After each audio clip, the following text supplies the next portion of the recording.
You can't see it, but the Cathedral of Santiago is behind me. Why can't you see it? Because you will cross dense forest that will prevent you from seeing almost the sky, but above all because this is the only path where the idea is to leave Santiago.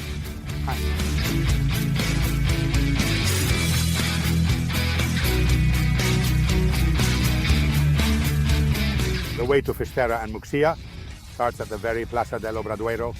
This is one of the first milestones you will encounter to face those 90 kilometers to Fisterra, or 120 if you continue to Muxia. Why Fisterra and Muxia?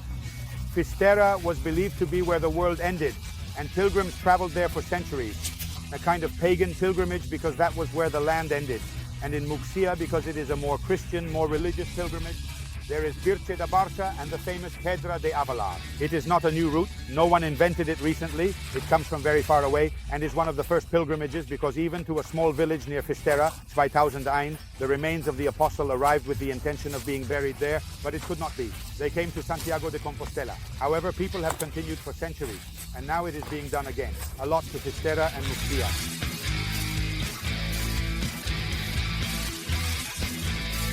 Stage number 1 is 33 very beautiful kilometros. You will follow the course of the Tambre River from Santiago de Compostela to the town of Negreira. But along the way you will encounter meadows, eucalyptus groves, pine forests, dense woods, and above all you will reach a point you must not miss.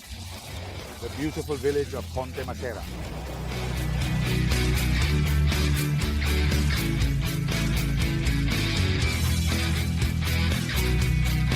I'm not the only one saying it.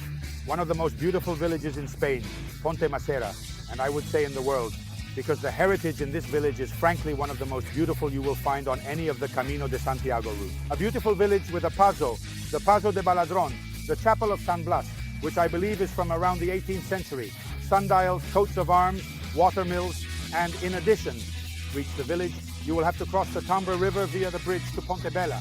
The old bridge of Ponte Masera is a medieval bridge. Here, very important battles have been fought because this river, the Tambre, serves as the boundary of the current municipality of Negreira. Very important battles have been fought here, but the most significant one, or so it is said, is the one fought by the disciples of the apostle, who by divine intervention caused the bridge to collapse, allowing them to escape from the Romans. Well, the bridge is still here, which is what matters. And Negreira, I just got confused. It's over there. Thank goodness there are signs along the way because otherwise one gets confused. Got confused. Leaving Negreira stage 2, 33.6 kilometers. It seems like a lot, but it is a fairly flat stage full of beautiful villages and fields. You get confused because leaving Negreira there is a fork. Either you stick to the road or you take a beautiful riverside path through cornfields. It is a true pleasure, a very enjoyable stage, quite flat to reach Olveiroa. Here, just before the descent towards Olveiroa, from the top of Mount Haro, you will see the Cerveza Reservoir. And you will feel that sea breeze because we are very, very close. We start stage number 3 from Olveiroa to the beautiful town of Sea. Today, don't worry, today you are going to touch the sea, today you are going to feel the Atlantic fully, but get ready, it's a stage, well, it's not difficult, but it is true that it starts on a slope. Afterward, you will enjoy the beautiful view of the Salas River from the top of the mountain before finally descending to the Atlantic.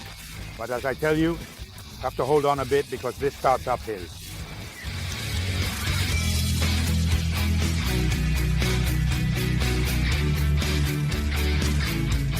After the climb, we have seen a lot of windmills, we have seen cornfields, and we arrive at this fork. To my right, Fisterra, 29 kilometers. To my left, Muxia, which is another option to complete this path if you want, 25 kilometers. Now we begin the gradual and scenic descent to the beautiful and picturesque fishing town of Sea. There in this charming location, we will touch the vast and expansive Atlantic Ocean. And for that, I think we have about 11 kilometers left. Here exploring the wonderful and historic town of Sea.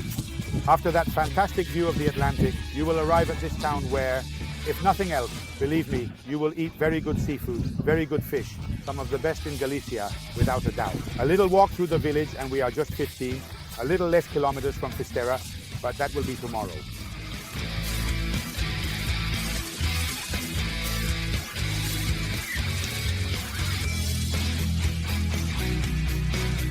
This is undoubtedly the coolest moment of the Camino from Santiago to Fisterra.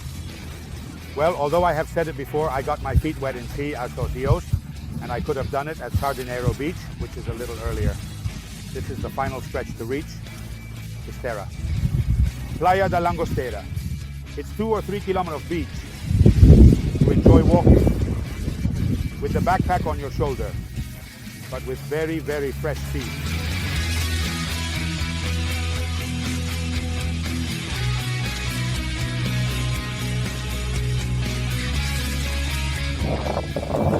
And for Finisterre, Cape Finisterre, the lighthouse at the end of the world. This is the perfect epilogue if you have done the Camino de Santiago to continue here, where it was always believed that the earth ended. And you can even do it, look, circle back now, whether from Santiago or from here. We are going to enjoy the views of a magnificent sunset.